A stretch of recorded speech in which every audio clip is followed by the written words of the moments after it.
Hello and welcome to yet another episode of DADA Hustle with me, your host Sheila. Of course, don't forget to click the notification bell. Today, we're very privileged to be joining Esther Kithinji, who is part of the HR team here at Moringa School. Let's see what being a HR is all about and if you're interested in that kind of career. My name is Esther Kithinji. I work as the people manager at Moringa School. Okay, so maybe I can start from my education experience. I studied at Kenyatta University where I pursued psychology. And then currently I am enrolled as a student at DADA pursuing my master's in strategic management. Yeah. As for my work experience, I would say like normal after graduating campus, there's a 2-year session where I was, what is it called? I'm trying to look for the right words to call it, tarmacking, as people would say it. But even while tarmacking, I got involved with a couple of friends where we co-founded an organization that was to empower young people. And so that was what I did during that period. So the organization is called Chanuka Association. It's still presently active, where we focus on empowering young people in terms of what business opportunities are there for them, and acting as a highway, connecting them with different people who can give them different perspectives on how to invest, how to grow their businesses. We also also do mental health awareness, as this is something I'm passionate about based on my psychology background. So, and then between that also, I used to do odd jobs here and there just to try and make a living. But then in 2017, I actually came to Moringa School. That's why I joined Moringa School. So I've been here for almost 4 years now. And I started out as a customer care associate.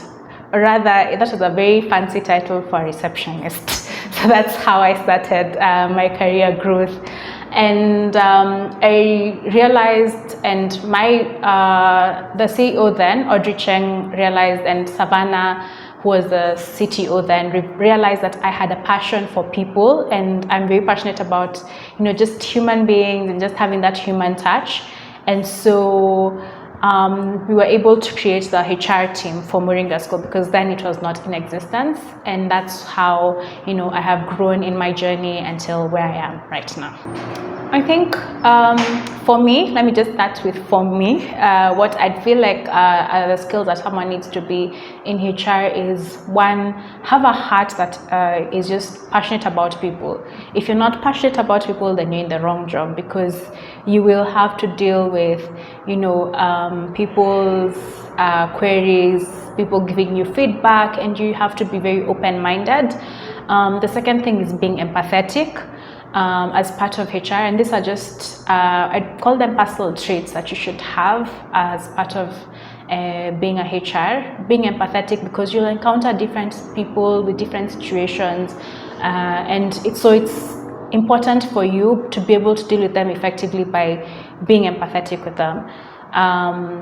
But also, yes, you need to have a knowledge on the labor laws of Kenya in case of any issues around performance, any issues in regards to like during the COVID crisis, we've had companies that had to do redundancies, and so this is very vital for you as a HR practitioner.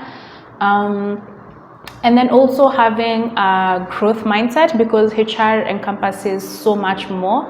There's a lot about HR. There's always employee retention, there's dealing with learning and development of employees, and so you need to be also seeking to learn and grow, because you cannot be able to develop and train people if you yourself are not growing at the same time. Yeah. Currently, my major role right now is around employee growth. And when we're talking about employee growth, it's more about learning and development. So I am currently working to develop the employees, just ensuring that we are growing our employees, having strategies to ensure that in the different departments, the employees are growing, having learning initiatives across the organization, and also looking at the competencies of our employees, where they are and where we'd want them to be and where they'd want to be in terms of their career growth. Also looking at employee welfare and employee well-being, so coming up with initiatives just to improve employee well-being and performance management, just ensuring that, you know, even as people are continually looking at the way they're performing, looking at how else can we help them perform better or perform better at their work, and what support can we offer them. Yeah, my COVID story would be, as I work for Moringa School, an educational institution, we were affected when the universities, college institutions had to shut down. And so for us, that also affected our business. And so in terms of revenues, in terms of even student intake. And so with that, we had to, like most companies, had to retrench some of our employees. I think for me that was and is still the hardest part that I've ever gone through in my career. I don't think it's easy for anyone to let go of anyone, especially during such a period. And I think that shook us, not only me, just shook us as an organization because of a whole lot of anxiety, mental. It also affected, personally, it affected my mental well-being. But I think through this period, I've also learned how to take care of my well-being, mental well-being. And I think through it, as an organization, we've been able to rise despite the challenges we've foreseen. But I think I'll speak as an individual, I think this period has taught me that, you know, we need to be resilient. We need to always just find time to spend with our loved ones, and just I think just be empathetic, because we're all going through a whole lot. And just because someone was able to accomplish a myriad of things during this pandemic does not mean that you should beat yourself up because you are not able to accomplish a number of things. So it's one step at a time. Take care of your well-being, because that is what matters the most at the end of it all. Yeah.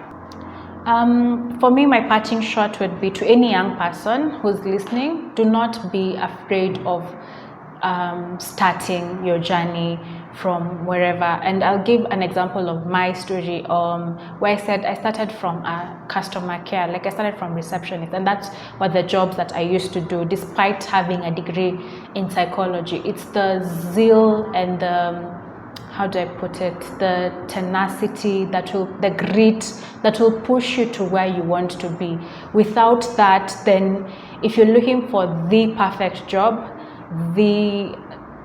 well-paying job, I think sometimes, you know, that can be a bit disappointing. But start from where you are. If you have something that you are doing, start doing it and do it excellently, and I assure you that you will definitely rise. And do not be afraid of growing, developing yourself, trying to just learn what's in the market, especially if whatever career it is, whether it's HR or any profession. Learn what are the trends that are incoming in that particular field. Get to know other people in that particular field. Network with different individuals. And right now we have a lot of information on the internet. Just go look for webinars that will help you as an individual grow. And above all, take care of your well-being. Your mental well-being matters above everything else. Yeah. Well, that's all we had for you today. For all of you out there who want to be HRs, I hope now you have some little insight on what it is all about. Of course, don't forget to like and subscribe to our content online. We are at DADA Digital News across all social media. Till next time, I was your host. My name is Sharon Chamwoma. I will see you. Keep safe.